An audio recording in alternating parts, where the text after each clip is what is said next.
ওই আর থেকে মাল আনছে কি হয়েছে বলেন? আপনাকে না করছি ভিডিও করার জন্য। কেন আপনার সমস্যাকে ভিডিও করলে? ভিডিও করার জন্য। আপনি পাবলিক প্লেসে আসছেন, আইসা পাবলিক প্লেসে চাঁদাবাজি করতেছেন, আর আমি ভিডিও করলে দোষ? আমি যদি চাঁদাবাজ হয়ে থাকি এটা চাঁদাবাজি না? আপনি ব্যাংকারি থেকে 100 টাকা আনলেন কেন? কেন করতেছেন? আপনি ব্যাংকারি থেকে 100 টাকা আনলেন কেন? আপনি ভিডিও কেন করতেছেন? এই যে মহিলাটা দেখেন, রিক্সা দিয়ে আসছে, আইসা ব্যাংকারি তরমুজের দোকানের সামনে নামছে।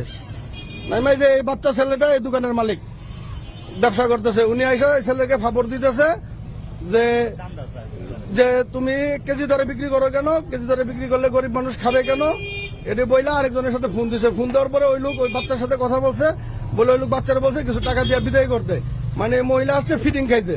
অলরেডি আমাদের কাছে খবর পাইছি, এই যে আমাদের থেকে প্রায় 100 গজ দূরে এক দোকান থেকে উনি 100 টাকা আনছে।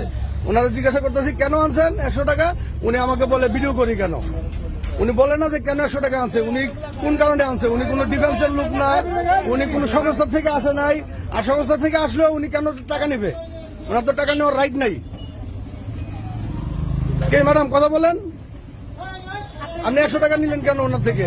করতেছেন আপনি জানেন? আপনি ওখান থেকে 100 টাকা নিলেন কেন ব্যাংকারি থেকে? আপনি ভিডিও কেন করতেছেন? আমি তো ভিডিও করবো না কেন? ভিডিও কেন করতেছেন? আপনি 100 টাকা নিবেন সিক্রেট করছে এই কারণে ওর 100 টাকা জরিমানা হয়েছে। জরিমানা? আপনি জরিমানা করার কে? আজকে যদি না না না, আপনি জরিমানা করার কে? আজকে যদি আপনি জরিমানা করার কে?